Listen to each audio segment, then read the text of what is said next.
제가 저희 아이들이 뭐 다 아시겠지만 4학년 1학년이에요. 저희 애가 첫째가 4학년인데 다들 이제 고민이 막 시작될 학년이잖아요. 이제 뭘 어떻게 시켜야 되나, 뭘 어떻게 가르쳐야 되나, 그렇죠? 그리고 뭐 학원들 그동안 어린이집 유치원 해갖고 학교 보내고 학원들도 이제 한두 개씩 이제 보내시고 계실 텐데 학원 선택에서부터 여러 가지 고민이 많죠. 저도 아주 고민이 많습니다. 저는 사실 하는 일이 아이들 대학 보내는 일을 하는 사람인데 대학 보내는 거는 웬만큼 자신이 있죠. 많이 해본 일이고 늘 하는 일이고. 근데 정작 우리 아이가 이제 초등학교 고학년이 된다라고 생각하니까 이 아이 좋은 대학 보내고 싶잖아요. 여기 좋은 대학 보내기 싫은 어머님 계세요? 보내고 싶죠. 그리고 꼭 좋은 대학도 중요하지만 잘 키우고 싶죠. 아이가 나중에 할 수 있는 거를 제대로 할 수 있게. 지금은 철딱서니가 하나도 없으니까. 아이가 나중에 정작 하고 싶은 일이 생겼을 때 그거를 잘할 수 있는 그런 기반을 만들어주는 거는 이제 부모의 역할이니까 거기까지 굉장히 잘하고 싶은 거예요. 그래서 그거를 어떻게 만들어줘야 되나 이런 고민을 늘 하죠. 그래서 공부도 많이 해보고 그다음에 여러 가지 언론에서 나오는 기사들도 읽어보고 책도 읽어보고 이런 고민을 합니다. 그런데 아이들이 워낙 지금 현재 단계에서 하고 싶어하는 일도 다르고, 그죠? 예, 그 다음에 성향도 다 다르고, 그 다음에 나중에 이제 현재 갖고 있는 진로에 대한 생각이 나중에 계속 갈 것인가에 대한 의문도 있고, 그런 의문이 있죠. 그래서 지금 단계에서는 나중에 어떤 진로를 아이가 선택하게 되더라도 여기서 이제 진로를 하면 가장 크게는 문과, 이과, 그렇죠? 예를 들어서 이과를 간다 그러면 제일 높은 데가 의대니까. 의대냐 아니면 자연대냐 공대냐 여러 가지 선생님이 된다면 사범대냐 여러 가지 진로를 아이가 선택하게 될 경우에 거기에서 이제 공통되는 것들 그거를 갖다가 어떻게 길러줄 거냐 필요한 것들을 이런 고민을 하다가 동년배들을 갖다가 키우는 사실 어머니들 좀 만나고 싶었어요. 답은 항상 현장에 있기 때문에 어머님들이 항상 갖고 계신 고민이 뭐고 어떤 생각들을 하고 계신가를 좀 들어보고 싶고요. 제가 오히려 이따가 이제 그런 시간을 좀 가지려고 하고 그 다음에 제가 이제 그런 걸 원하는데 그러면 여기까지 오시게 하려면 뭔가를 또 드려야 되니까 오늘은 처음에는 현재 우리나라 교육제도 안에서 어떻게 이제 아이들이 성장하게 되고 어떤 경로를 통해서 이제 대학을 가고 이런 것들을 좀 미리 좀 설명을 드려야겠다. 이런 생각을 했습니다. 갖고 계신 샘플을 그래서 이제 일단 아이들이 마지막에 이제 받게 되는 게 이거거든요. 요 두 번째 유인물에 있는 걸 잠깐 펴보시면 여기 이제 컨설팅 리포트라고 돼 있는데요.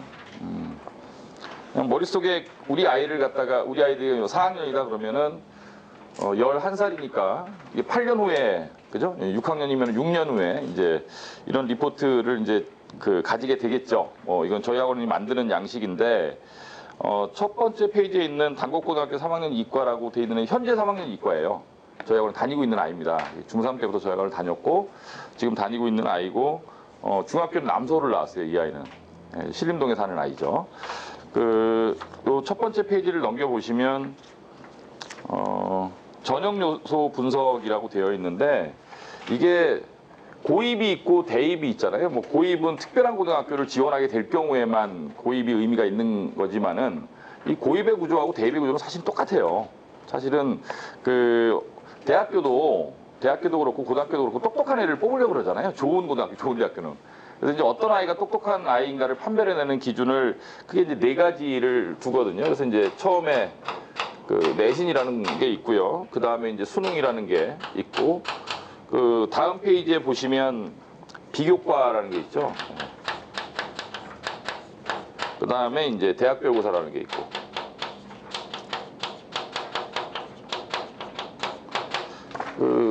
아이들이 이제 크면 시험을 봐야 되는데 어떤 시험이든 시험을 봐야 되잖아요. 어딜 가려면. 근데 이제 이 4가지 형태의 시험 같은 제도가 있는 거죠. 내신은 다 아시겠지만은 이건 뭐죠, 내신은? 학교 성적. 그렇죠. 학교 성적인데 사실은 우리 살고 있는 지역에서 다 구함이죠. 100% 구함이죠. 네. 다 벽산인가요? 드림타운. 벽산이나 드림타운 버려 옆집이니까. 근데 관악구에서는 구암이 그나마 좀 잘한다라고 알려진 학교예요. 구암 초등학교도 그렇고 구암 중학교도 그렇고 고등학교는 아니고요. 예. 고등학교부터는 이제 막 흩어지니까 섞이게 되니까 그래서 그 구암초나 구암중이 그나마 이제 잘한다라고 그 판단되어지는 그 주변에서 이렇게 평가하는 그런 학교인데 사실은 그 구암초등학교에서 뭐 예를 들면 6학년에서 제일 잘한다는 아이가 한 명 있고 또 뭐 다른 뭐 상현초등학교나 은천초등학교에서 제일 잘한다는 아이가 한 명 있다. 근데 이제 구암이 더 좋은 학교니까 그 아이가 더 잘한다고 말할 수 없잖아요. 그러니까 뭐 쉽게 얘기하면 구암 1등이 은천 3등보다 잘하냐? 그건 모르죠. 그건 모르는 거예요, 진짜. 학교가 다르기 때문에. 그래서 이제 내신이라는 이 평가 방식은 사실 좀 한계가 있는 평가 방식이에요. 학교 애들끼리만 하기 때문에. 그러니까 뽑는 사람 입장에서 보면 여기서 뽑는 사람이라면 예를 들면 대학교, 뭐 서울대나 연대 입장에서 아니면 고등학교 입장에서 보면 뭐 무슨 뭐 과고나 외고나 자사고나 이런 입장에서 보면은 중학교 내신이든 초등학교 내신이든 이거를 바라봤을 때 이걸 절대적인 기준으로 삼기가 굉장히 어렵다라는 거예요. 학교마다 다 다르니까. 그래서 어쨌든 뭐 참고할 만한 그 내신이 좋은 아이들은 이제 어떤 아이들이냐면 성실하죠. 그렇죠? 성실합니다. 그러니까 저희 현영이 같은 경우에는 내신을 잘 받기는 좀 어려운 아이예요. 제가 봤을 때는. 근데 보면 아는 거죠. 얘는. 예. 성실한 애가 아니니까. 근데 저희 희재 같은 경우는 굉장히 내신형 학생으로 성장할 가능성이 큰 아이인 거죠. 뭐 다른 집에는 모르니까 저희 집에 놓고 얘기를 해보면 애들 이렇게 보면 예, 그런 거고요. 그 다음에 이제 비교과라는 게 있는데 이 비교과라는 거는 그 나중에 아이들이 학교를 가게 되면 이제 학교생활 종합기록부라는 서류를 받게 되거든요. 그래서 뭐 중학교 3년 동안 쭉 이제 기록을 하게 돼요. 고등학교 3년도 기록을 하게 되고. 근데 학생부상에 이런 교과 성적 말고 학교에서 시험 보는 거 말고 나머지 여러 가지 기록이 있어요. 여기에 무슨 뭐 체험 활동도 할 것이고 학교에서 뭐 동아리 활동도 할 것이고 그다음에 학교에서 무슨 대회 같은 거 하면 뭐 상도 줄 것이고 뭐 책도 뭐 독서 기록도 담길 것이고 이런 여러 가지 기록들을 다 비교과라고 하는 거예요. 교과가 아닌 것들을 비교과라고 하는 거죠. 이거는 고입 대입 똑같습니다. 네, 구조가. 근데 이제 비교과가 이제 어떤 게 있냐면 거기 그 전형 요소 분석의 비교과 페이지 한번 보시겠어요? 거기 보시면 이제 이 아이는 이과인데 그 수상 경력이 이제 먼저 나오죠. 이제 교내 수학 경시대에서 이제 은상을 받았고, 그 다음에 지구과학 경시대에서 금상을 받았고, 모범학생 표창을 받았고, 뭐 독후감 쓰기 대해서 동상을 받았고, 주제탐구 발표대회라는 게 있는데, 주제탐구 발표대회는 뭐냐면, 그 얘는 이제 그 수학 갖고 받은 건데, 본인이 어떤 연구 과제를 하나 정하는 거죠. 내가 이걸 한번 연구를 해보겠다. 뭐 수학에서 뭐 예를 들면 집합론이라는 게 있다. 내가 여기서 하나의 주제를 따서 고등학교 수학을 넘어서는 거지만은 한 주제를 정해갖고 그거에 관한 리포트를 작성하는 거예요. 논문 쓰는 겁니다. 논문. 쉽게 얘기하면. 그래서 이제 주제탐구 발표대회에서 이제 대상을 받았고 학생탐구 발표대회는 이건 보통 이제 과학 선생님들이 이제 저걸 주죠. 샘플을 몇 개를 줘요. 그럼 거기에서 네가 주제를 선택해갖고 이걸 한번 리포트를 만들어봐라. 이런 걸 하는 거고 그 다음에 창체라는 말을 아시죠? 창의적 체험 활동이라는 건데 거기서 이제 그 지휘상을 받았습니다. 금상을 받았고 이과인데도 이제 사회 퀴즈 대회에서 동상을 받았죠. 이런 등등등등.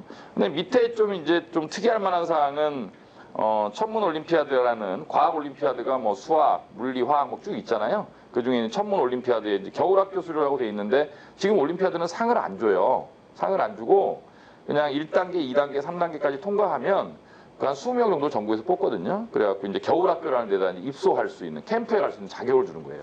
이제 거기에 이제 선발된 아이죠. 그래서 이제 겨울학교를 수료를 했고, 그다음에 청소년공학 프론티어라는 거는 이게 이제 서울대에서 하는 거죠. 구청하고 같이. 예, 그래서 이것도 선발하는 겁니다. 관악구 애들 중에서 우수한 애들을 구와 이제 대학이 손잡고 이런 프로그램을 하는데 이것도 이제 서류를 내야 되고 자기소개서도 내야 되고 통과를 해서 이제 자격을 얻어야 참가할 수 있는. 요게 이제 참가했다라는 거죠. 이런 게 비교과예요. 대학의 입장에서는 이제 고등학교도 똑같아요. 나중에 이런 걸 보는 겁니다. 얘가 이제 학교 다니면서 어떤 활동을 했는지 이제 이런 게 비교과죠. 그렇죠? 그러면 이제 그 생각을 하는 거죠. 우리 애가 그 저희의 얘기를 자꾸 해서 그렇지만 빗대서 생각하시면 될 것 같아요. 우리 애가 고등학교 가서 수학 경시대회에서 과연 상을 받을 수 있을까? 그다음에 과학에서 어떤 본인이 좋아하는 주제를 선택을 해갖고 이제 리포트를 쓸 수 있는 그런 능력치를 고등학교 가서 가질 수 있을까? 이런 생각을 하면서 지금부터 이제 머릿속에 그림을 그려 나가는 거예요. 어떻게 가르쳐야 뭐 이런 것들을 할 수 있는 아이로 성장할 것인가. 이렇게 하는 거고, 그 다음에 이제 그 내신을 다시 앞쪽 페이지로 가서 보시면 아직 그 아이들이 어리기 때문에 내신 제도라는 거에 대해서 정확하게는 모르실 텐데 그 내신을 평가하는 방식이 세 가지가 있어요. 거기 보면 전교과가 있고 국영수과가 있고 수학과학이 있죠. 그렇죠. 이과니까. 이 전교과라는 건 말 그대로 전과목입니다. 이 전과목에 이 아이가 지금 2학년 때까지 3학년 1학기는 아직 진행 중이니까 2학년 때까지 받은 게 이제 1.27인 거죠. 예, 근데 1.27이 어느 정도냐 하면 각 과목별로 학교에서 4% 안에 들면 1등급이거든요. 그러니까 한 학교 300명이다. 그러면은 300명에서 4%면은 12등까지잖아요. 그렇죠? 4%니까. 그러면 이제 국어도 그 전교 12등 안에 들고, 영어도 전교 12등 안에 들고, 수학도 모든 과목을 다 전교 12등 안에 들면 올 1등급이 되는 거죠. 그래서 전 과목을 다 이렇게 잘하면. 근데 이 아이가 이제 1.27이라는 거는, 대부분이 다 1등급이고 가끔가다 2등급이 섞여 있다. 이런 뜻이겠죠? 예, 그런 거고. 그 다음에 이과니까 국어, 영어, 수학, 과학만 보면 1.09. 굉장히 우수하죠? 그 다음에 이제 수학 과학만 보면 1.08. 2학년 2학기 때 한 과목 정도 1등급 받은 거죠. 다 1등급 받다가. 예, 그런 상황인 거죠. 그럼 이제 이 정도 내신이면은 이게 이제 어느 정도 뜻이냐면 학교에서 3등이네? 예, 학교마다, 예, 전교 3등이네. 학교마다 상황이 조금씩 다르니까. 어떤 학교는 뭐 1.0이 뭐 있는 학교도 있고 어떤 학교는 뭐 전교 1등 1.2인 학교도 있고 막 그렇거든요. 막 섞이니까 등급 평균이라는 게. 이 정도면 한 전교 3등 정도? 2, 3등? 뭐 요 정도. 얘보다 이제 그 잘하는 애들이 이제 한두 명 정도 있을 가능성이 있는 뭐 이 정도의 내신인 거죠. 그럼 아까도 말씀드렸지만은 뭐 이 아이가 만약에 대학을 갈 때 고입도 똑같은데 대학을 갈 때 이런 애가 얼마나 많아요. 전국에 고등학교가 1,500개 있으니까 그 전교 3등까지만 세더라도 한 학교에 문과 3등, 이과 3등 6명 있잖아요. 그러면 학교가 1,500개면 전교 3등만 9,000명이 있는 거예요. 그렇죠? 그러니까 전교 3등이라 그래도 그냥 동네 3등인 거지. 그러니까 구암초에서 잘한다 그래도 동네 잘하는 거죠. 얘도 마찬가지고. 그러니까 대학의 입장에서 이것만 갖고 뽑을 수가 없고 뭐 이런 것도 보고. 그렇죠? 이런. 그러니까 이제 이거는 학교에서 그 내는 문제를 갖다가 학교 애들끼리 경쟁해서 받는 점수. 이거는 본인이 자기가 여러 가지 그 활동을 통해서 얻는 기록들, 글로 나오죠, 글로 나오는 거고. 그 다음에 뭐 상장이나 이런 게 있겠죠. 근데 수능이라는 거는 이제 평가원이 출제하고, 그 다음에 그 전국에 있는 아이들이 한 달 안에 똑같은 시험을 보는 그런 시험이잖아요. 고등학교 갈 때, 중학교 때는 이제 이런 시험이 없죠. 그렇죠. 수능이라는 제도가 없죠. 없는데, 수능도 지금 올해 무슨 상황이 생겼냐 하면, 뭐, 아실 거예요. 뭐, 수능이 요새 물수능이나 이런 말 많이 나오잖아요. 그럼 저희 학원 애들, 뭐 저희 벽산이나 드림타운에 사는 애들 제가 몇 명 예를 들어 보이면 저희 우리가 201동이지 우리 서진이네가 몇 동이지? 102동인가요? 101동인가요? 거기 사는 애가 걔도 구암 나온 애인데 걔가 197이에요. 국영수가. 그 다음에 또 문과 정이라는 애는 드림타운 사는 애인데 걔는 삼성고등학교 갔거든요. 걔는 국영수가 100이고 그 다음에 또 하나에는 걔도 이제 드림타운 사원이었는데 걔는 당국 나오는 문과 아인데 걔는 이제 98, 100이고 국영수가 이래요. 저희 애들 잘한다고 잘하는 게 아니라 시험이 너무 쉬워요. 그러니까 잘하는 애들한테는 물론 못하는 애들한테는 어렵죠. 근데 잘하는 애들한테는 이제 쉬운데 이게 여기서 이제 똑같은 고민이 생기는 거예요. 우리 애들만 그러진 않을 거다라는 거예요. 전국에 그런 애들이 얼마나 많겠어요. 그러니까 98, 100, 100 맞은 아이하고, 뭐, 100, 100, 96 맞은 아이하고, 실력 차이가 날까? 아까 제가 이제 은천 3학년이 은천 3등이 구암 1등보다 잘하냐라고 말씀드렸잖아요. 모르죠. 똑같이 98, 100, 100 맞은 아이하고, 국어가 98이고, 영어 수학이 100, 100 맞은 아이하고, 그 다음에 100, 100, 96 맞은 아이하고, 어떤 아이가 잘하는지 골라내기가 쉽지 않다라는 거죠. 그러니까 이제 수능이라는 것도 사실은 굉장히 이게 뭐 대입의 전부인 듯 이렇게 생각이 되지만, 사실 이것도 상위권 대학으로 가면 이것도 변별력 있는 선발 요소가 아니에요. 이거 갖고 못 골라내요, 애들을. 그렇겠죠? 상식적으로 판단해도 그렇잖아요. 그러니까 이제 사실 내신이나 수능이나 비교과나 이런 것들은 어느 정도의 아이인가를 보는 지표지 이거를 갖고 아이들을 선발하는 지표는 아니다라는 거예요. 우리가 이제 애들을 키울 때 제가 저희 와이프한테도 이제 그런 얘기를 많이 듣는데 구암중학교 중간고사 때가 되면 엄마들이 다 사라진다, 애들. 학교 성적에 목숨을 거는 거죠, 사실은. 중요하죠, 학교 성적 중요하지만은 사실은 마지막에 가보게 되면 이런 것들은 이 아이가 어느 정도 급에 있는 아이인가를 갖다가 평가하는 고등학교 입장이나 대학교 입장에서 얘 어떤 애지? 했을 때 꽤 잘하는 녀석이구나. 이 정도를 평가할 수 있는 그런 전형 요소지 이걸 갖고 확실하게 이 아이를 우리 대학에서 선발해야겠다, 우리 고등학교에서 선발해야겠다를 갖다가 변별하는 기준은 아니다라는 거예요. 여기까지 이해하셨습니까? 이게 제일 중요한 건 얘예요. 그러니까 대학교 갈 때는 대학교를 고사고요. 대학교 갈 때는. 고등학교 갈 때는 각 고등학교에서 보는 시험. 이게 제일 중요한 시험인 거죠. 예. 이거는 그 특화되어 있죠. 이게 무슨 뜻이냐면 만약에 이제 연대다 그러면 연대에서 내는 연대의 그 구술 시험이나 논술 시험은 연대에 올만한 애들만 대상으로 보는 거죠. 그러니까 뭐 모든 1등부터 뭐 300등까지 다 있는 아이들이 똑같은 시험을 보는 그런 시험이 아니라 전국에 있는 아이들이 1등부터 9등까지 같이 보는 그런 시험이 아니라 그 대학에 온 애들만 데리고 이제 보는 시험이라는 거예요. 이게 변별력이 있죠. 그만큼 또 어렵죠. 그 급에 맞는 문제를 내기 때문에. 그래서 결국은 그 우리 아이들을 키워나갈 때 마지막에 이런 그 대학별고사를 갖다가 잘 준비해낼 수 있는 그런 아이들로 키우다 보면 사실 이런 것들은 저절로 따라오거든요. 이거 잘하는 애가 이거 당연히 잘하죠. 이거 잘하는 애가 이게 잘하고. 그래서 이제 대학별고사를 잘 보게 해야 되는데 대학별고사를 잘 보게 만드는 그 가장 중요한 그 지표는 1번은 독서고요. 1번은 책을 많이 읽은 아이가 국어도 잘하고 수학도 잘하고 영어도 잘합니다. 그건 확실해요. 예, 저도 그 얼마 전에 우리 애가 80몇 점 맞아가 무슨 시험이었더라? 수학 시험이었나? 와이프가 난리가 났죠. 내가 너를 어떻게 키웠는지 모르겠어. 아니 이거 뭐 절반 이상이 100점을 받는 시험에서 혼자서 그 80몇 점을 맞아갖고 오니. 근데 저는 그런 거 전혀 신경도 안 써요, 진짜로. 예, 그런 게 중요한 게 아니거든요. 그런 게 중요한 게 아니고 그 어렸을 때부터 이제 책을 습관적으로 좋아하고 스스로 이제 독서 활동을 그 자기주도적으로 할 수 있는 그런 아이로 키우려고 정말 애를 많이 썼죠. 현영이 같은 경우에는. 예, 희재는 이제 그거는 못 따라와요. 걔는 아직까지는 그 현영이가 갖고 있는 어떤 독서에 대한 그 열정 이런 거에 비하면 굉장히 낮은 제 아빠로서 판단했을 때 그런 이제 독서 점수를 갖고 있죠. 그래서 이제 독서를 그 많이 하는 애가 무조건 잘합니다. 예, 문과든 이과든. 그 다음에 이과 같은 경우에는 여기에다가 이제 하나 더 이제 수학, 과학인데 문과는 사실은 이거 안에 모든 답이 다 있고요. 대학별고사가. 문과는 말하고 글 쓰고 딱 두 개거든요. 대학별고사가. 교수랑 대화하는 거예요. 그러니까 아마도 어머님들도 그 아이랑 대화하다 보면 어떨 때 탁탁 막히죠. 답답하기도 하고 얘가 이렇게 대화를 못 알아들을까. 그렇죠? 답답하잖아요. 아우 답답해. 그러면 교수가 아이랑 대화를 하는 거예요. 대학 교수가. 그러면 그렇게 많이 배우신 분들이 매년 훌륭한 학생들을 선발하는 분들이 고등학교 3학년짜리랑 대화를 한다고 생각해 보세요. 한 10분만 대화하면 이 아이가 어떤 애인지 다 알죠. 그죠? 우리도 아는데.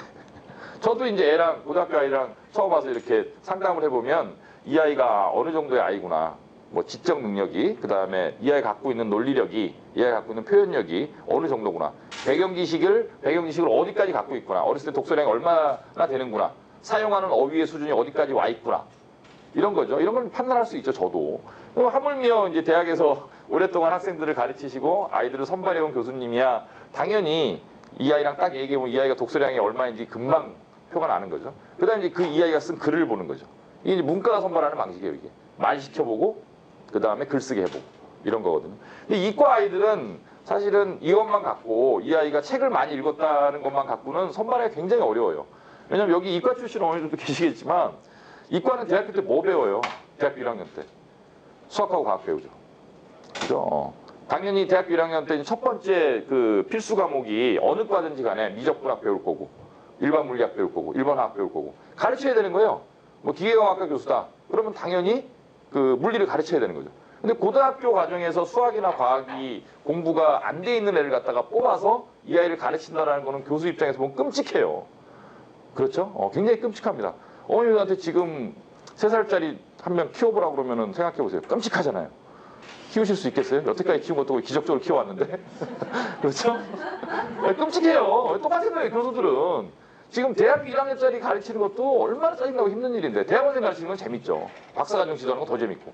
그런데 이 어린애를 수학도 과학도 못하는 애를 이과 교수가 가르치기란 굉장히 끔찍한 일일 거라는 거예요. 보나마나. 그러니까 당연히 고등학교 수준을 뛰어넘는 수학 실력, 과학 실력을 갖고 있는 애들을 뽑으려고 하겠죠. 그래서 제가 편하니까 가르치기도 좋고. 그렇죠? 그리고 그런 애가 잘 될 가능성이 높고. 그래서 이제 고등학교 수준을 넘는 이제 수학과학 실력을 갖고 있는지 그렇지 않은지를 판별하는 시험을 볼 수밖에 없는 거예요, 대학은. 이런 거는 아까 제가 말씀드린 대로 이런 거는 그런 정도의 능력을 변별해내기에는 수학을 갖다가 내신에서 97점 맞은 아이와 100점 맞은 아이가 누가 잘하는지 모르고 수능에서 뭐 수리 B형을 갖다가 수능을 뭐 1등급 받은 아이와 아슬아슬하게 한 문 차이로 2등급 받은 아이 중에서 어떤 애가 잘하는지를 구별하기가 어렵다라는 거예요. 문제가 쉬우니까. 그러니까 이제 이런 시험을 통해서 아이를 선발할 수밖에 없는 그런 구조인 거죠. 무슨 말인지 아시겠죠? 이제 이런 거를 갖고 이제 로드맵을 짜야 되는 거예요. 로드맵을 짜야 되는데, 고등학교를 제가 이제 특히 초등학교 어머님들이나 중학교 저학년 어머님들을 이렇게 만나서 얘기를 해보면, 학교 시험에 목숨 거는 만큼 또 어디에 이렇게 목숨 거냐면, 소위 특목에, 특목 자세에 목숨 거는 엄마들 정말 많거든요. 근데 저는 이렇게 생각합니다. 저는, 그냥 여러 가지 옵션 중에 하나라고 생각해요. 그러니까 우리 아이가 나중에 고등학교를 갈 때 선택할 수 있는 게, 일단 영재고라는 우리나라에서 이제 가장 공부를 잘한다는 아이들이 가는 학교가 있습니다. 그 다음에 이제 일반 과고가 있고요. 그 다음에 무슨 자사고 라인들이 있고, 외고가 있고, 일반고, 뭐 국제학교 이런 건 뺄게요. 사실 그런 생각도 잠깐 했었는데 우리 애가 과연 혼자 거기 들어가서 살 수 있을까 이런 생각을 해보니까 뭐 이런 데들이 여기서 이제 자사고라고 하면 두 가지 이제 전국 단위 자사고가 있고 아니면 이제 지역 자사고가 있는데 여기서 자사고라고 하면 뭐 소위 경문고등학교나 미림여고는 제외하는 거예요. 거기는 정말 보낼 의미가 없는 학교입니다. 제가 뭐 어머님들한테 제가 경문이랑 왼수진 사람도 아니고 미림여고랑 왼수진 사람도 아닌데 거기는 뭐 없어요. 아무것도 없습니다. 거기 보낼 필요도 없어요. 괜히 돈만 비싸요. 보낼 필요가 없는 학교. 대학을 잘 보내는 것도 아니고 선생님들이 좋은 선생님들이 있는 것도 아니고 뭐 아무것도 없어요. 그러니까 보낼 필요가 없는 학교. 저희 학원에도 지금 경문 애들이 꽤 있는데 지금 위에 저희 학원 8기 독서실이거든요. 지금 공부하고 있어요. 경문 애들. 걔네 월화수 휴교예요. 왜 휴교인지는 아실 거고. 월화수 휴교라서 지금 아침부터 와서 공부하고 있어요. 애들이. 제가 오라 그랬어. 너 아침 9시부터 와서 공부해. 지금 공부하고 있는데 사실 그 아이들을 가르치면서도 뭐 학교에서 뭔가를 얻었다 이런 건 없어요. 전혀. 그리고 괜히 제가 아까 네 가지 전형 요소가 있다 그랬는데 걔네들이 이제 소위 학생부를 갖고 가는 전형으로는 대학 가기 굉장히 어렵거든요. 자사고 가는 순간. 뭐 자세한 얘기는 제가 안 드리겠는데 어쨌든 그래서 대학을 갈 때 여러 가지 가능성이 있는데 대학에서 한 가지 학생 뽑는 게 아니잖아요.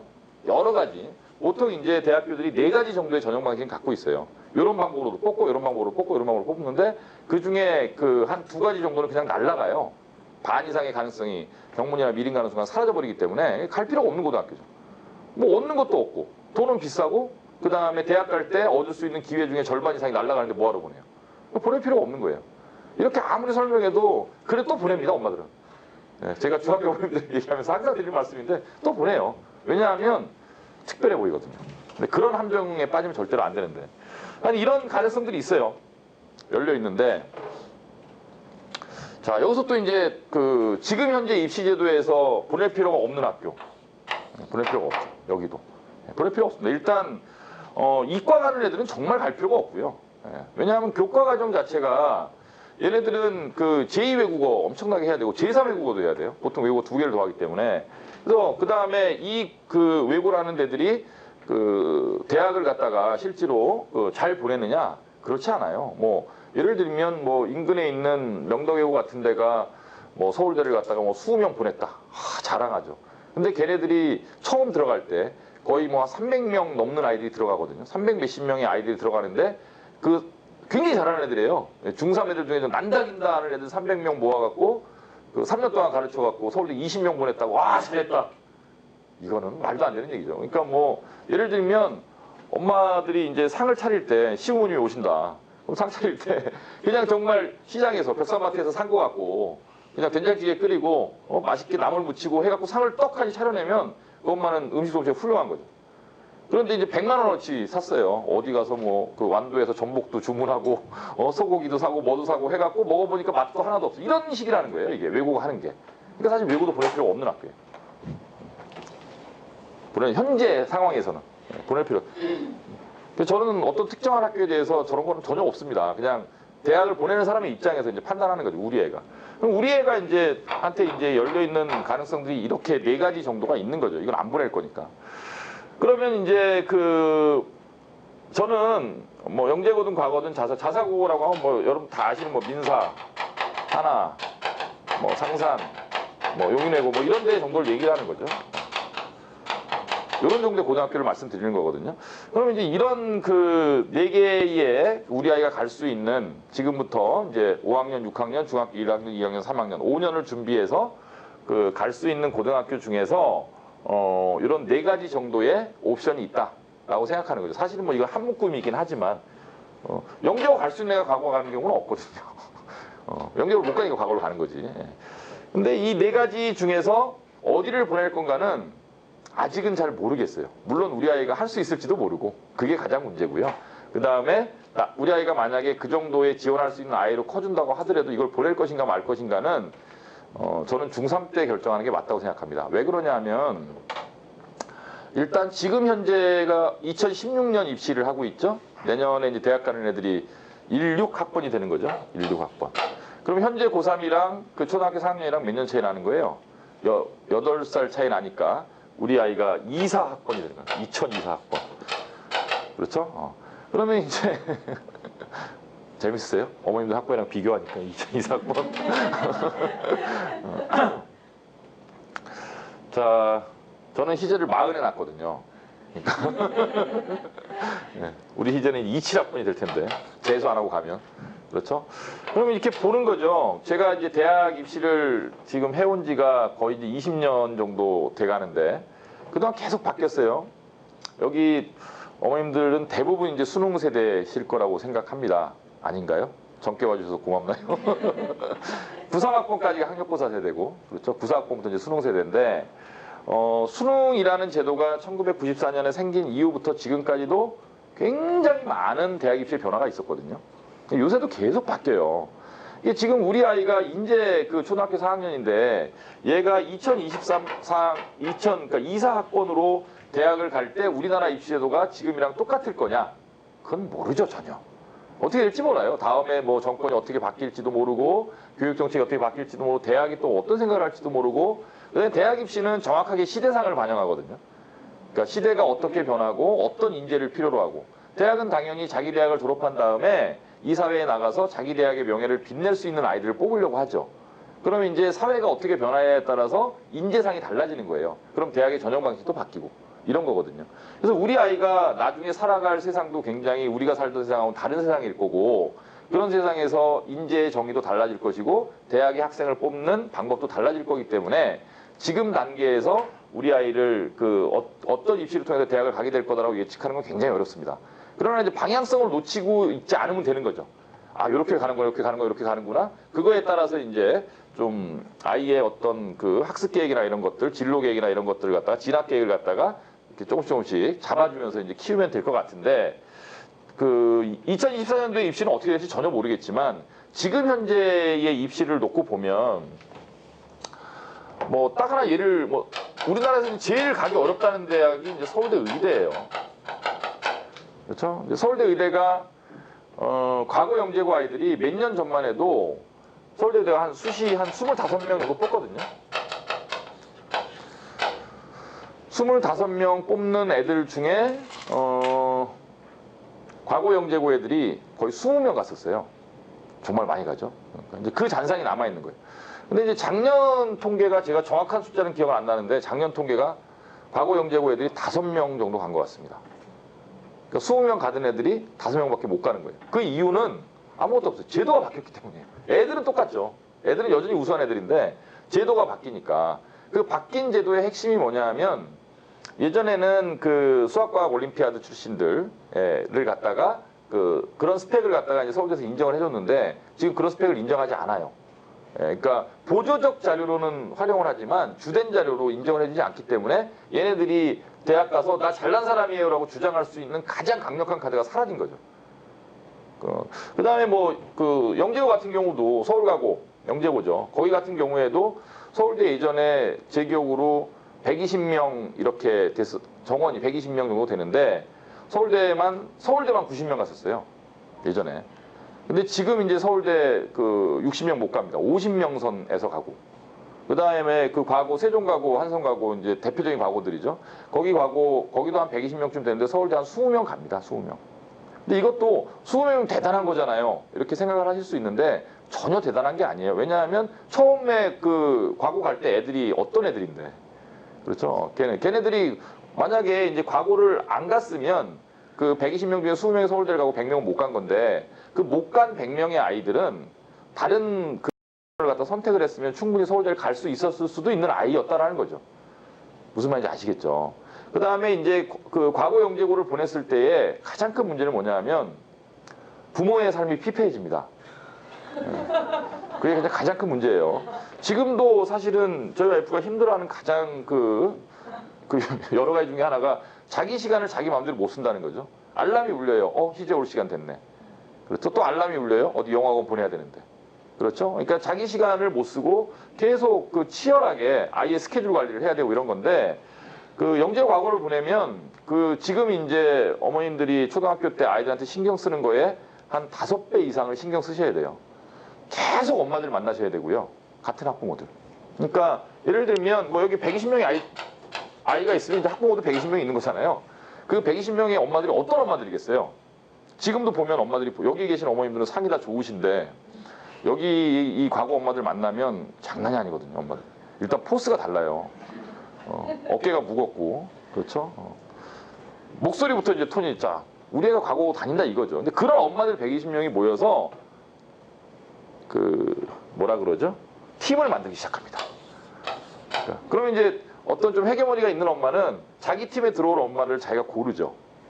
그렇죠? 근데 좀 정보도 별로 없고 어디 예를 들면 쉽게 얘기하면 이런 거예요. 관악구 엄마가 과거를 보냈다. 대치동 엄마들 틈바구니에서 어떻게 뛸 수 없을까? 이런 고민을 해야 돼요. 그리고 강사를 섭외해야 됩니다. 과거는 내신 경쟁이 굉장히 치열하거든요. 아까 제가 120명 중에 20명이 서울대를 간다 그러면은 그 20명은 다 내신 최상위권이에요. 과거 안에서. 그러면 예를 들면 생물이 있다. 생명과학이라는 과목이 있다. 생명과학 내신을 갖다가 120명 중에서 그 20명 정도면 2등급, 3등급 요 정도 선에서 끊어지는 거거든요. 그러면 이제 그 120명 중에서 한 10%, 15% 안에 들어야 되는데 그 과목을 갖다가 이제 2등급, 3등급 안에 맞추려면은 그 과목을 그렇게 가르쳐 줄 수 있는 선생님을 찾아야 되는 거예요. 근데 과거 내신이죠, 이게. 과거 내신을 할 수 있는 선생님들은 그렇게 많지 않아요. 딱 정해져 있어요. 그러니까 그 선생님을 어떤 팀에서 똑같은 과거라고 지네끼리 경쟁이니까. 그러니까 A팀에서 한성과고 A팀 엄마, B팀 엄마, C팀 엄마들이 선생 하나를 서로 데려오려고 경쟁을 하는 그런 거죠. 왜냐면 선생님의 시간표는 정해져 있잖아요. 모든 말을 다 수업할 수 없다라는 거예요. 이해 가시죠? 무슨 얘기인지. 그리고 다 팀 티칭은 팀 수업이라는 거는 다 명수가 정해져 있어요. 한 반에 뭐 30명, 40명 이렇게 수업 안 해요. 10명 팀, 5명 팀, 뭐 이런 식으로. 다 쪼개갖고. 그거를 엄마가 해야 되는 겁니다. 3년 내내. 뒤에서. 자신 있으세요? 굉장히 피곤해요. 저는 안 하죠, 이 집. 웬만하면 안 하고 싶어요. 웬만하면. 사실은 저는 그 여기 계신 어머님들이나 아니면 이런 과거에 그 팀 수업하는 엄마들에 비해서는 굉장히 좋은 위치에 있죠. 왜냐하면 제가 다 아는 선생들이니까, 거의 다. 예. 제가 아는 선생님이 저는 편하잖아요. 저 어저께도 제가 과거 수업하는 선생님 하나랑 통화를 했는데, 그런 얘기 했어요. 그 선생님한테 저희 애가 나중에 지금 현재까지의 꿈이 동물학자예요. 근데 이제 제가 어저께 통화한 선생님이 그 서울대 생명과학부 나와갖고 박사 수료하시고 지금 대치동에서 모학원 원장인데, 이름이 이제 김태현 선생인데, 김태현 선생, 저보다 이제 3살 어린데, 김태현 선생, 우리가 동물학자 하고 싶다는데, 그랬더니 첫 마디가 뭐냐면은, 원장님 돈을 많이 버셔야겠네요. 그거는, 그 전공은 돈 버는 전공이 아니라 계속 공부하는 전공이니까, 일단 원장님 돈을 많이 버셔야겠네요. 그래? 그러면서 제가 그랬어요. 김 선생님, 우리 애를 어떻게 선생님한테 언제 보낼까요? 이렇게 얘기를 했더니, 지금 뭘 했죠? 그래갖고 아무것도 안 했죠. 그러면, 그래서 이제, 뭐, 그 예를 들면, 이제 생명과학 1이 있잖아요. 이 고등학교 1학년 때 배우는 과목이거든요. 생명과학 2가 있어요. 그 다음에 이제 일반, 그 다음에 이제 고급 생명과학. 과거 영재고 교과서입니다. 그 다음에 이제 일반 생물학. 이게 이제 대학교 1학년 때 배우는 건데. 이제 이런 코스를 갖고 이제 아이를 가르쳐 나가는 거거든요. 가르쳐 나가는데, 이게 제가 그 선생님한테 질문했던 거는, 선생님 언제 보낼까요? 생활 한 2바퀴 정도 해서 보낼까요? 이런 의미였어요. 그랬더니, 그런 거 다 필요 없고요. 수학만 가르쳐서 보내세요. 나머지 제가 할게요.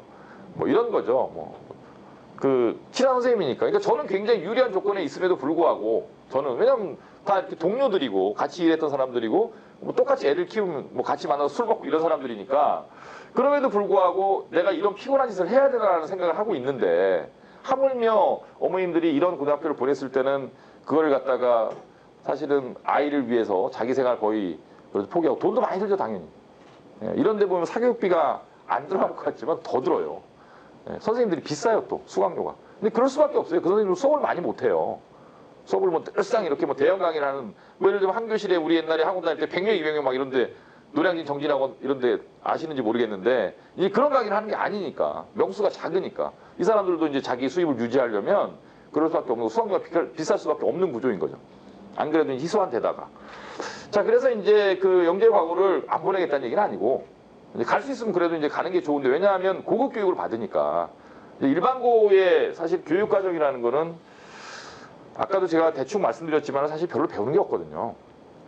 제가 리포트 뭐 여기 뭐 당곡고등학교의 이 영주라는 아이인데 한영주 그 뒤에 보면은 걔는 어디야 성보고등학교에 권준혁이라는 리포트가 두 개거든. 하나 문과 하나 이과 일부러 제가 넣었어요. 어떤 비교과들을 하는지를 어머님한테 보여드리려고. 근데 이제 준혁이는 걔도 이제 드림타운 삽니다. 거기 구암중학교 나와갖고 그 성보를 보냈죠. 그러니까 준혁이도 외고 갈 수 있는 아이였고 영주도 이제 과고 갈 수 있는 아이였죠 사실은. 근데 이제 그런 거를 다 안 가고 일반고를 선택한 경우거든요. 근데 이제 성보고등학교든 당곡고등학교든 학교는 중요하지 않아요. 저희 와이프가 그런 얘기 하던데 요새 구암이냐 당곡이냐를 놓고 그 벽산 드림타운 엄마들이 고등학교, 중학교 엄마들이 이제 그런 고민을 한다. 사실 그런 고민을 하실 필요가 없습니다. 그리고 지금 현재 스코어로 놓고 보자면은 구암보다는 당곡이 조금 나아요. 고등학교가 대학 보내기에는 좀 더 낫고 뭐 그런데 일반고를 가게 되면은 사실 학교 수업에서 이렇게 얻는 게 없다는 게 가장 큰 문제죠. 저희 학원에는 일반고 애들이 주축이죠. 뭐 자사고 애들도 있지만 대부분 일반고 애들인데 일반고 애들은 이제 A부터 Z까지 저희가 다 하죠. 그래서 플랜카드만 학교에서 거는 거죠. 얘가 서울대 가면. 실제로는 저희가 원서도 저희가 쓰고 가르치는 것도 다 저희가 가르치고 아까 무슨 뭐 저런 게 있잖아요. 뭐 교내 영시에서 무슨 상을 받고 막 이런 게 쫙 기록이 있잖아요. 그게 걔네들이 그냥 가만히 있는데 그냥 학교에서 상을 받았을까요? 원래부터 잘하는 애였을까요? 안 그렇죠. 그러니까 중3 때부터 소위 말하는 선행심화 계속 시켜놓은 거죠. 그러니까 이제 고등학교 상을 받아갖고 오는 거거든요. 어쨌든 일반고를 보내면 지금 학교 수업에서 얻는 게 없다는 그런 문제점이 있는 거고 단 일반고를 보내면 구사할 수 있는 카드가 많아져요. 제가 아까 말씀드렸던 것처럼 대학이 여러 가지 방식으로 학교를 뽑는데 일반고를 가게 되면 그 대학에서 뭐 4가지 방식이 있다 그러면 4가지 방식을 다 구사할 수 있는 거예요. 내가 잘하는 걸 선택해서. 근데 이제 영재고나 과고나 이런 데를 가게 되면 사실은 최상위권 대학, 특히 서울대를 가기에는 일단 좀 어려워지고요. 그러니까 서울대를 보내기에는 그러니까 우리 애가 딱 이런 거죠. 중3이 딱 됐어요. 현영이가. 중3이 딱 돼갖고 저희 애 얘기만 하는 건 아니니까 이제 오해하지 마시고 제 이름만 그냥 사용할게요. 저희 현영이가 중3이 딱 돼갖고 얘가 그 영재고나 과고 가갖고 아까 제가 말씀드렸던 전교 20등 안에 들 수 있는 애다라고 판단이 되면 보낼 수도 있다. 보낼 수도 있다. 근데 이제 저희 특히 이제 관악동작에서 저희는 이제 관악동작 구로금천 애들이 많으니까 관악동작에서 과고를 소위 뭐 중학교 학원들이 그 실적에 목을 매잖아요. 어떻게 하면 과고를 몇 명 보냈다, 영재고를 몇 명 보냈다를 갖고 자랑하려고 하다 보니까 그래서 이제 그런 학원에 어찌 보면 속는 거예요 엄마들이 사실은 마케팅에. 근데 좀 냉정하게 보자고요. 그 과고 영재고를 갖다가 그 반을 운영하는 학원에서는 과거 영재고를 몇 명을 보냈느냐가 그 학원의 매출하고 직결돼요. 맞죠? 그 사실은 그 아이가 대학 입시에 아니면 그 아이 진로에 과거 영재고가 적합하냐 그렇지 않느냐는 그 학원 원장의 관심사는 아니에요. 몇 명 갔냐가 관심사지. 이해가시죠? 무슨 얘기인지. 그래서 근데 우리는 거꾸로 우리 애가 관심사죠.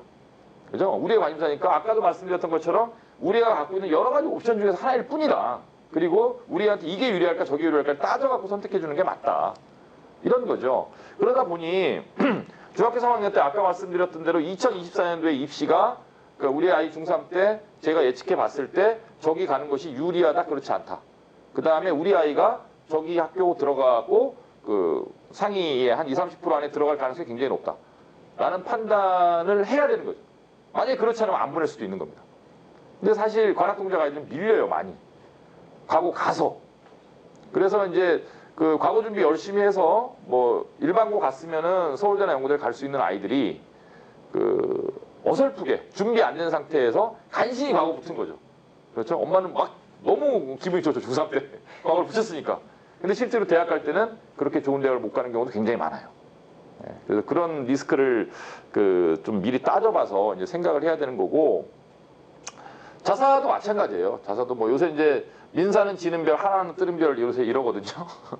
근데 이제 하나고 같은데도 그 서울대의 일반 전형이라는 게 있습니다. 이제 서울대의 그 지역 균형이라는 거는 그 각 학교 1등이 추천을 받아서 가는 학생부 전형이고, 근데 일반 전형이라는 거는 학교별로 몇 명까지라는 제한이 없거든요. 그래서 그 이런 민사나 하나나 상산이나 용인외고에서 서울대 가는 애들은 다 일반 전형으로 가는데, 뭐 지역 균형은 한 학교에서 한두 명밖에 못 가니까. 근데 일반 전형으로 원서를 넣었을 때 내신, 아까 1점대라고 말씀드렸잖아요. 하나 같은 작년 입시를 보니까 한 3.5 정도인 것 같아요. 3.5 정도면 서울대에서 1단계 통과시켜주는 것 같아요. 다른 게 물론 플러스 여러 가지 비교가 있어야겠지만, 이제 하나고에서 3.5면 어느 정도냐면은 전교에서 한 3, 40등? 이 정도까지 해야 되거든요. 근데 이것도 똑같죠. 근데 그 아시겠지만 뭐 하나하나 용인외고 저런 데 온 아이들이 어떤 아이들, 정말 잘하는 애들이죠.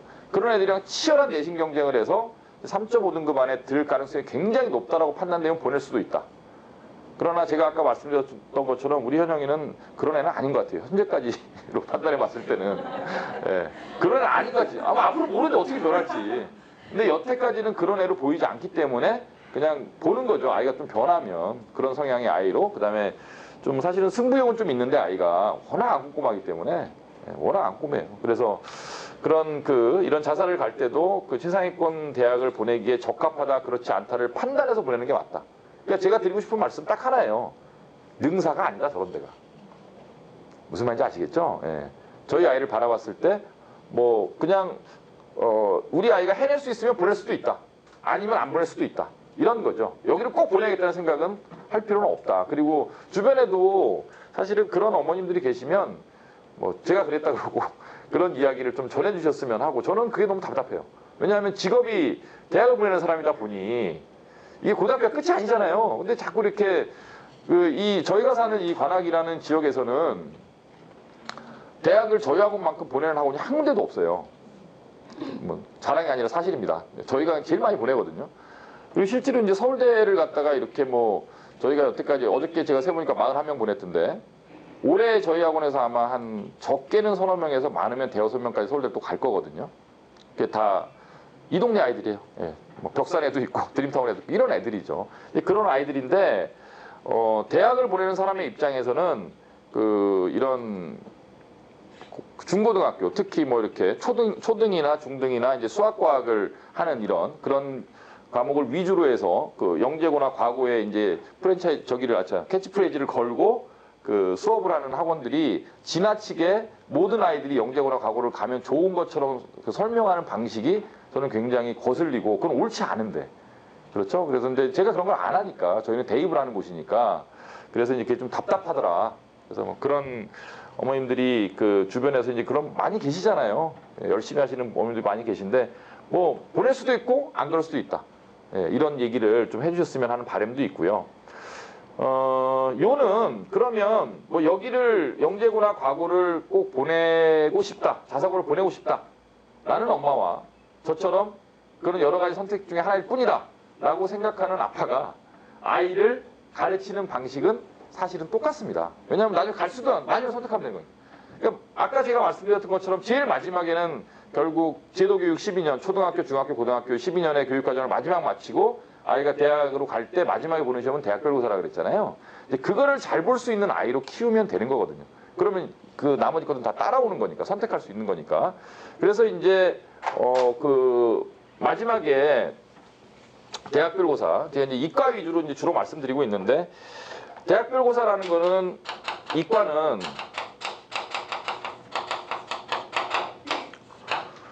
논술이라는 시험이 있고 이제 구술이라는 시험이 있어요. 구술이라는 건 다른 말로 심층면접이라고 하는데, 여기에 수리 논술이 있고요. 과학 논술이 있고, 여기에 수리 구술이 있고, 수리 심층이 있고, 이제 과학 심층이 있는 거죠. 사실 시험을 보는 형태만 다르고요. 공부해야 되는 내용은 비슷합니다. 시험 보는 형태만. 이거는 논술은 실제로 시험지를 주는 거죠. 시험지를 여러 장으로 된 시험지를 주는 거예요. 그걸 갖다 얘가 이제 답안을 써서 내는 거죠. 내는 거고, 구술은 똑같이 시험지를 줘요. 시험지를 한 페이지짜리를 주고, 그 밖에서 대기실에서 이 아이가 준비할 시간을 줍니다. 2, 30분 정도를 줘요. 풀어보라고. 그 다음에 그 시험지를 교수 앞에서 화이트보드가 있어요. 거기서 설명하는 거예요, 아이가. 풀어서. 교수 앞에서 수학 문제, 과학 문제를. 그러면 이제 교수가 계속 추가 질문하죠. 못 풀면 도와주고요. 그 다음에 이제 잘못 풀거나 그러면 고쳐주기도 하고. 그렇죠? 그래서 이제 이 아이가 갖고 있는 이제 수학 과학 능력이 어느 정도인가를 대화를 통해서 문제를 갖고 이렇게 얘기하는 거고, 이거는 아이가 답안을 써서 내는 거고. 연대고대는 논술이 있고요. 서울대 포공은 없습니다.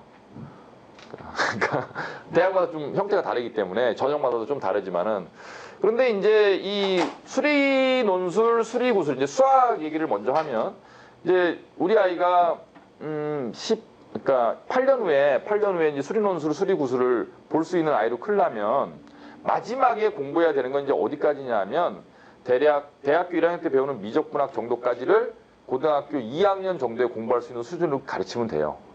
그러니까 사실은 그 언론에서 뭐 선행학습이 뭐 의미가 없느냐 이런 얘기를 막 많이 하잖아요. 근데 그거 쳐다보고 있으면 정말 웃기지도 않습니다. 그렇게 하고 싶겠죠. 근데 대학에서 학생 뽑는 교수님들은 전혀 그렇게 생각하지 않아요. 그 사람들 마음이에요. 우리나라 대학 입시는 교육부가 하는 게 아니에요. 우리나라 대학 입시는 서울대, 연대, 고대 교수들이 하는 겁니다. 그 사람들이 만들면 그대로 다 쫓아가는 거거든요. 그래서 이제 대학교에서 배우는 미적분학 정도를 고등학교 2학년 정도에서 우리 아이들이 공부할 수 있게 하려면 고등학교 과정은 이제 고등학교 1학년 정도에는 다 끝나야 되는 거죠. 적어도 한 번은. 그런 거죠. 예. 그거에 맞춰서. 그러니까 오늘 이제 드리고 싶은 말씀 중에 또 하나가 뭐냐면, 우리 애가 지금 초등학교인데 중학교 때 뭘 가르쳐야지, 그 다음에 이제 고등학교는 특목고를 보내야지, 이렇게 사고하는 방법이 있고, 저는 그건 옳지 않다고 생각해요. 거꾸로 생각하는 방법이 있는 거죠. 우리 아이가 대학교를 가려면 마지막에 보는 시험이 이런 시험인데, 자, 이런 시험을 보려면은 고등학교 2학년, 3학년 때 뭘 공부해야 되고, 그런 공부를 하려면 고1 때까지 뭐가 돼 있어야 되고, 뭐 이런 얘기를 거꾸로. 그래서 이제 고등학교 교육과정이라는 게 뭐 수원, 수투, 그 다음에 현재 뭐 미적분 원투, 그 다음에 기백, 뭐 확통, 이런 교과서들이 있는데, 6권이거든요, 교과서가. 그 6권의 교과서를 이제 고등학교 1학년 때까지는 이제 한 번 이상은 보게 하는 게 맞다. 공부를 하게 하는 게 맞다. 그럼 이제 고등학교 1학년 때까지 우리 아이가 이제 5년 정도가 있는 거죠. 이제 5년 동안에 그거를 이제 다 해야 되는데, 사실 지금부터 뭐 대치동 가면은 초등학교 아이들한테 정석 가르치고 그런다 그러잖아요. 근데 저는 그런 방식이 꼭 맞는 것 같지는 않아요. 그래서 제가 이제 생각하는 거는, 수학의 이제 분야가 뭐 들어보셨겠지만, 이제 뭐 대수, 뭐 해석, 기하, 조합, 뭐 이렇게 4가지 보통 파트를 갖다 얘기를 하거든요. 그 대수에서 기하 조합이라는 4가지 영역을 갖다가 우리 아이한테 고등학교 교과서 말고 그 배타적인 공부를 좀 시키고, 그 밑단계에 있는 공부를 좀 시키고 싶은 거예요. 그래서 이제 그런 거를 시키고 싶어서 지금 이제 요 근처에 있는 모 학원을 보낸 거죠. 그래서 보낸 거죠. 얼마 전부터 이제 저희 아이가 수학하루, 이제 과학하루. 근데 지금 저희 아이가 이제 주로 거기서는 지금 뭘 배우고 있냐면, 대수하고 지금 조합을 배우고 있어요. 제가 이제 일주일에 한 번씩 봐주거든요, 집에서. 대수하고 이제 조합을 배우고 있는데, 어느 날 이제 수학 선생님이라 그러면서 전화가 왔어요, 와이프한테. 그러니까 아이가 시험을 본 거예요. 시험을 당연히 잘 못 봤죠. 저희는 대충 모르니까. 시험을 잘 못 봤어요. 그래서 근데 저희 아이가 요새 이제 조합론을 배우고 있는데, 제가 이렇게 가르쳐 보면 저희 아이가 절대 못하는 아이는 아닙니다. 똘똘해요, 굉장히. 뭐 자기 자식은 다 똘똘하게 보이겠지만, 그렇죠? 똘똘해요. 아이가 그 정도를 갖다 충분히 공부할 수 있는 아이인데, 저희 아이의 특징은 뭐냐면, 지가 좋으면은 미친 듯이 파고들어서 하고요. 지가 재미없으면 안 해요. 이러니까 내신형이 아니라는 거거든요. 내신형 아니면 꼼꼼하게 다 잘해야 되는데. 그래서 이제 그 조합론을 갖다가 시험을 봤는데, 물론 조합론이라고 써있진 않죠, 그 책에는. 그냥 초등학교 책이니까. 근데 이제 선생님이 전화를 해갖고 이제 저한테 이제 말씀하시는 거예요. 그러니까 와이프한테 전화가 왔는데, 와이프가 이제 저를 바꿔준 거죠. 옆에 있었어요, 그때 또. 그래서 전화를 받아서 선생님이랑 통화를 하는데,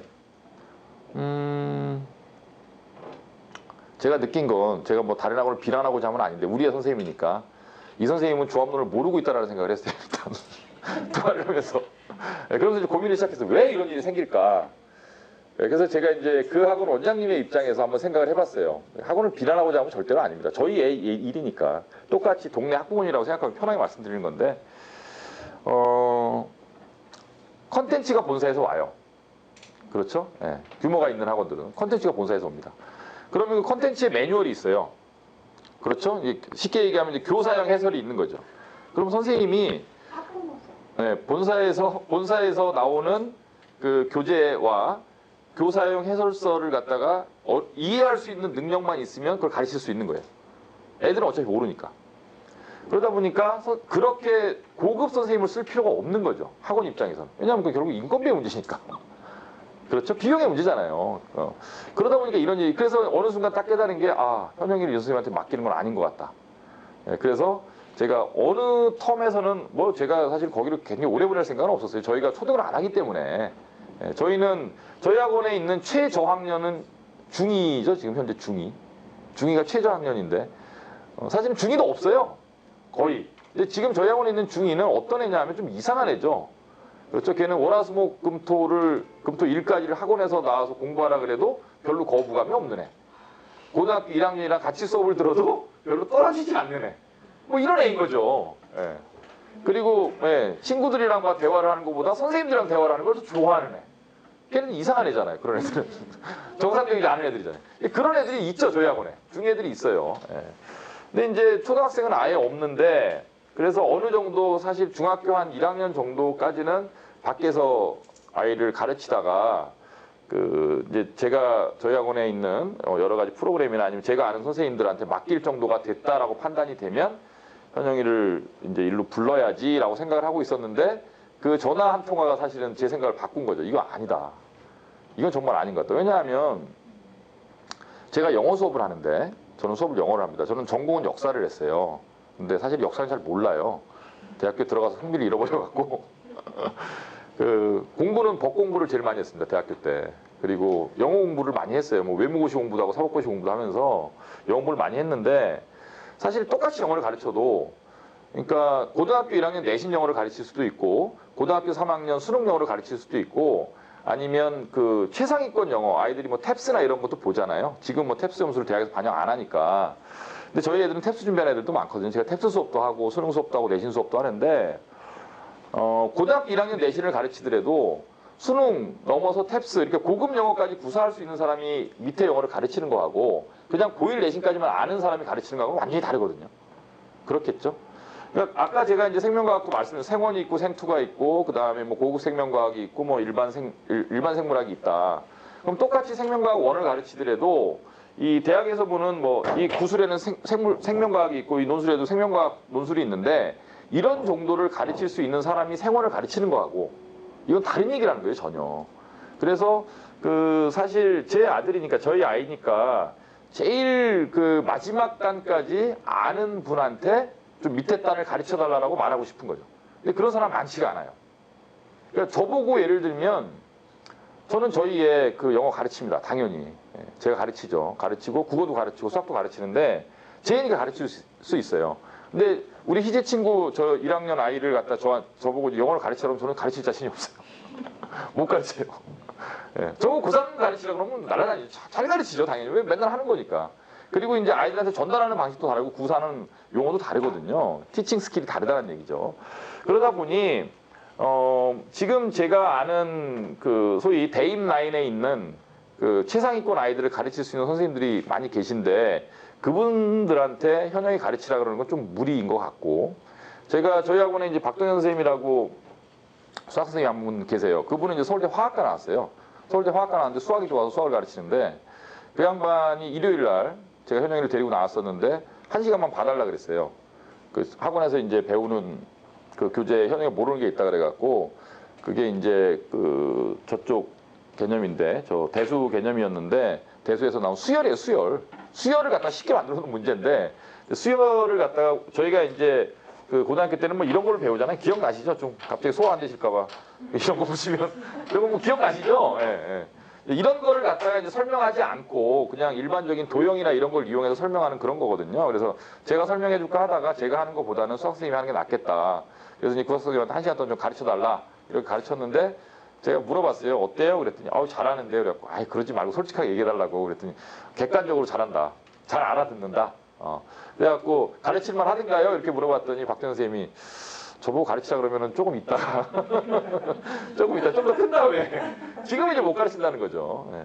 박정 선생님 애도 지금 초등학교 가기 전 7살인가 아마 그럴 텐데 걔도 이제 박정 선생님이 조금씩 가르칠 거고 제가 현영이 읽던 책도 제가 이렇게 주고 그러거든요. 뭐 서로 앞바퀴 뭐 그런 거 왔다 갔다 하는 사이인데 일단 그래서 이런 수학을 말이 좀 빗나가는데 이런 수학을 갖다가 가르치기 시작하는 시점을 원래는 좀 나중으로 생각을 했었는데 아까 말씀드렸던 것처럼 이 근처에는 제가 살고 있는 관악구에는 사실 보낼 데가 없어요. 저도 얼마나 고민을 하겠습니까? 뭐 제가 그 근처에 있는 뭐 이렇게 초중하는 학원 원장님들이랑 사이가 안 좋은 것도 아니에요. 전혀.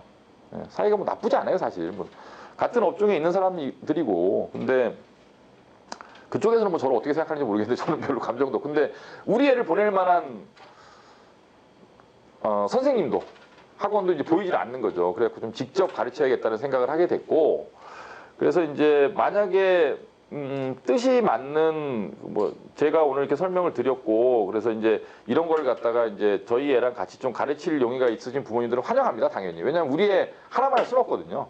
여러 명 있으면 좋고, 그렇죠.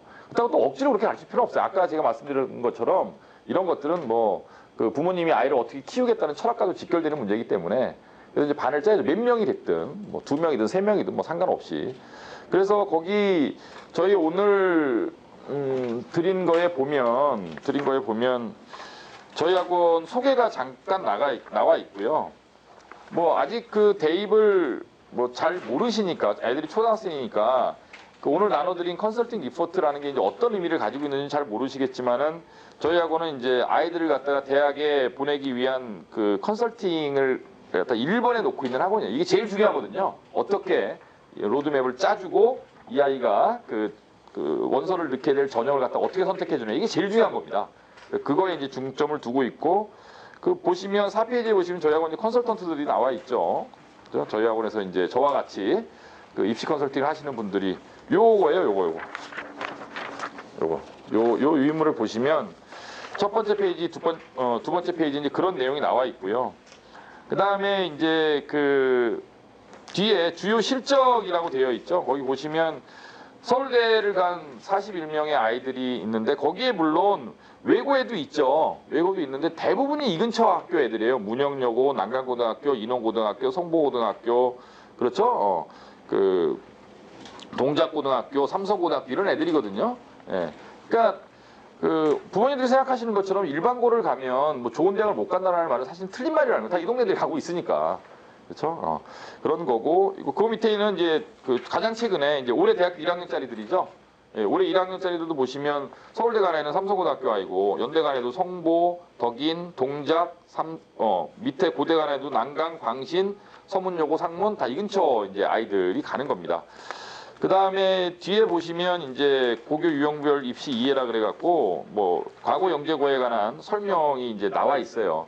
근데 요강이라는 게 부모님들이 보시면 뭐 자기소개서가 어쩌고 이렇게 막 많이 써 있는데 1단계에 뭐 무슨 뭐를 하고 뭐 그 다 써 있는데 제가 아까 말씀드린 데이베트라고 거의 유사해요. 그래서 이제 고등학교도 마찬가지로 어떤 아이가 똘똘한 아이인가를 좀 살핀 다음에 그래서 내신이든 수능이든 비교과든 이런 걸 보는 거죠. 수능은 안 보니까 내신이나 비교과를 보고 이 아이가 우리 고등학교에 얼마나 낸가 이걸 갖다 서류를 보는 거예요. 1단계에서. 2단계에서는 자기 고등학교에서 이제 낸 문제 갖고 애를 선발하는 그런 구조인 거죠. 그 시험을 잘 보게 이제 아이를 만들면 된다. 뭐 이런 뜻입니다. 그래서 이제 그 또 7페이지에 보시면 그 뒤에 보시면 이제 저희 학원은 이제 저희 학원은 하는 수업이 뭐 국어도 하고 영어도 하고 논술도 하고 대학 입시에 필요한 수업은 다 하는데 그 중에 그 수학과학 선생님들을 갖다가 제가 이제 실어놓은 건데 여기에 계신 선생님들한테 이제 주로 이제 저희 아이를 나중에 이제 맡겨가겠죠. 단계마다. 지금 현영이는 여름방학 때 그 제일 위에 보면 그 정호영 선생님이라고 나와 있잖아요. 이분은 올해 연세가 이분이 나보다 11살이 많으니까 올해 몇이죠? 58. 우리나라 나이로 58이신데 이분은 그 애가 이미 장가를 갔어요. 애를 일찍 낳으셔갖고. 근데 이분은 우리나라의 그 초등, 중등 경시에 있어서는 최고 전문가라고 불리는 분입니다. 이게 그 경시하는 애들이 보는 대부분의 책이 이제 경시 수학의 길잡이라는 책이 있고 올수지라는 책이 있어요. 올림피아드 수학의 지름길이라는 책이 있거든요. 그거 그 경시 수학의 길잡이는 쓰신 분이고요. 올수지는 다 직접 감수하시고 강의도 다 이렇게 그 하신 다 찍었죠. 이분이 이 책 강의를 이런 분이고 어쨌든 그래서 이분이 초등학교 아이들 지금 다른 지역에서도 뭐 수학 올림피아드 하는 아이들이나 과거 영재고 하는 아이들 수업을 하고 계신데 제가 아직 말씀 안 드렸는데 저랑 개인적으로 친분도 있고 이런 느낌이 들어서 제가 얼마 전에 지난 2주 전에 아들이 결혼했는데 제가 부주도 했습니다 미리. 부주도 하고 못 갔어요. 가지 못하고. 예. 그래서 이분을 갖다가 저희 현영이를 비롯한 이제 초등학교 4, 5, 6 그러니까 대상은 4, 5, 6학년 애들 갖고 이제 할 건데 그래서 이제 그런 수업을 좀 시켰으면 좋겠다 이런 생각을 갖고 있습니다. 그래서 뭐 오늘 자리가 굳이 뭐 어떤 강좌를 짤 건데 반을 짤 건데 뭐 학원 원장의 입장에서 학부모님들 모아서 애들 보내라고 하는 자리는 절대로 아니고요. 당연히 그런 자리는 아니고 아까 말씀드렸던 거대로 아이들을 키우는 데 있어서 그 어떻게 이제 애들을 그 끌어주는 것이 가장 효율적인가를 따지는 그다음에 이제 수학은 아까 말씀드린 대로 뭐 고등학교 과정을 이렇게 끝내야 되는데 지금 단계에서 그 와이프가 당장 물어보더라고요. 어저께 만약에 우리 현영이 이런 거 가르치면 학교에서 배우는 수학은 어떻게 할 건데? 뭐 교과 수학이죠. 학교에서 보는 이런 거 어떻게 물어보던데 사실 그런 거는 가르칠 사람 많아요. 그건 뭐 제가 가르쳐도 되고 저희 학원에 그런 거 가르쳐 줄 수 있는 사람 정도의 사람 굉장히 많은 거죠. 그거는 어찌 보면 그 어떤 실력이 필요한 것보다 아이를 얼마나 잘 컨트롤하느냐. 사실 제 제자 중에 똘똘한 녀석들 불러서 가르치라고 다 잘 가르쳐요.